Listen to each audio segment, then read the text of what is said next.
அனைவருக்கும் வணக்கம். Welcome to பக்தி ஸ்டோரிஸ் பை ஹரி. இன்று நாம் சொர்க்கவாசலை பற்றி ஒரு சிறிய பதிவை பார்ப்போம். சொர்க்கவாசலும் ஸ்ரீ ரங்கநாதனும். நமோ நமோ நாராயணா, ஓம் நமோ நாராயணா. வைகுண்ட ஏகாதசி.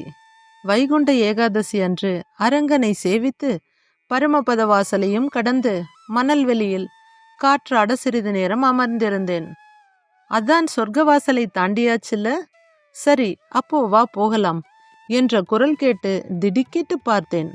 அவன்தான், அவனேதான், அந்த குட்டி கண்ணன் கள்ள சிரிப்போடு நின்று கொண்டிருந்தான். எங்க கூப்பிடுற கண்ணா? சொர்க்கத்துக்கு.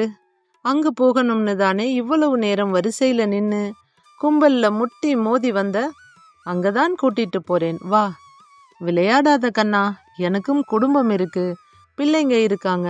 திடீர்னு இப்படி என்னை கூப்பிட்டா நான் இல்லாம அவங்க என்ன பண்ணுவாங்க? இந்த உலகத்தையே பார்த்துக்கிறவன் நான், உன் குடும்பத்தை பார்த்துக்க மாட்டேனா? எனக்குன்னு நிறைய கடமைகள் இருக்கு, நீதானே சொல்லியிருக்க கடமையை ஒழுங்கா செய்யு. அப்புறம் இப்படி சொன்னா எப்படி கண்ணா? அப்போ கடமையை செய்யாம எதுக்கு சொர்க்கத்துக்கு போகணும்னு இங்க வந்து என்னை கேட்ட? சாக வேணாம், ஆனா சொர்க்கம் மட்டும் வேணும்னா அது எப்படி? நீ பக்தியோட கேட்ட, அதுதான் நானும் வந்தேன். இப்போ சாக்கு போக்கு எல்லாம் சொல்லாதே, வா போகலாம். பக்தியோடு கேட்டது இன்னைக்கு போறதுக்கு இல்ல, பின்னாடி வயசானதுக்கு அப்புறம் கண்டிப்பா ஒரு நாள் சாகத்தான் போறோம், அதுக்காக. ஓ, எப்போ என்கிட்ட வரணுங்கிறதையும் நீதான் முடிவு பண்ணுவ. என்கிட்ட வர்றதுக்கு அட்வான்ஸ் புக்கிங், அதை வருஷா வருஷம் ரினிவல் வேற பண்ற.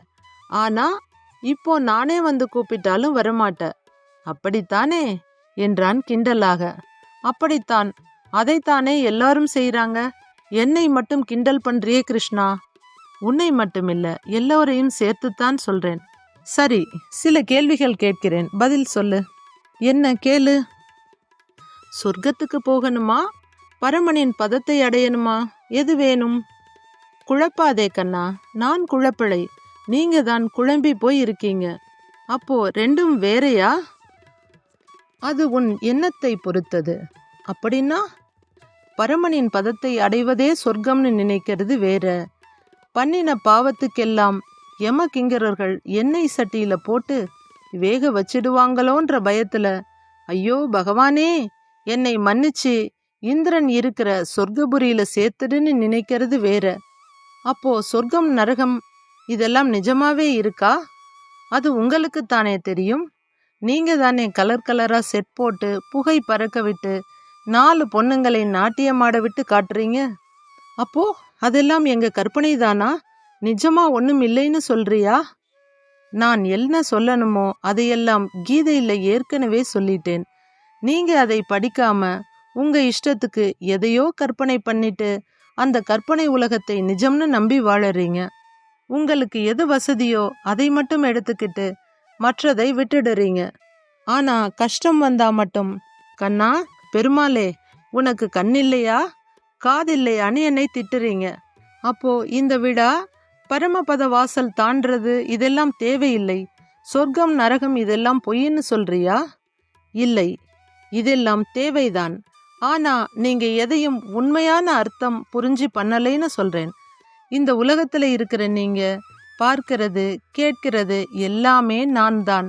கடைசியில் நீங்க வந்து சேரப்போறதும் என்கிட்டதான்.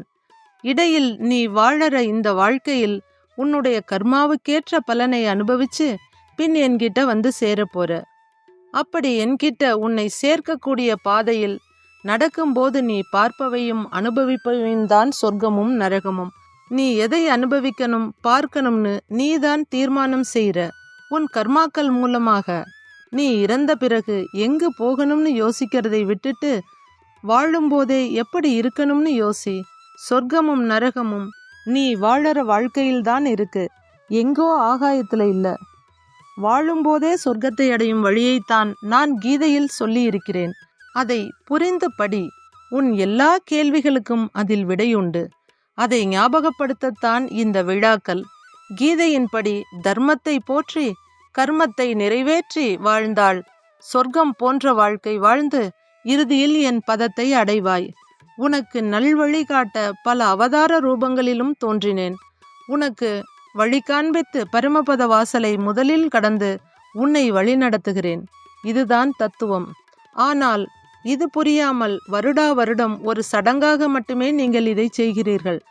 பரமபத வாசலை கடக்கும்போது இந்த உண்மையை உணர்ந்து தன் தவறுகளை சரி செய்ய முடிவெடுத்து நான் காண்பித்த வழியை பின்பற்ற முடிவெடுத்தவர் எத்தனை பேர்?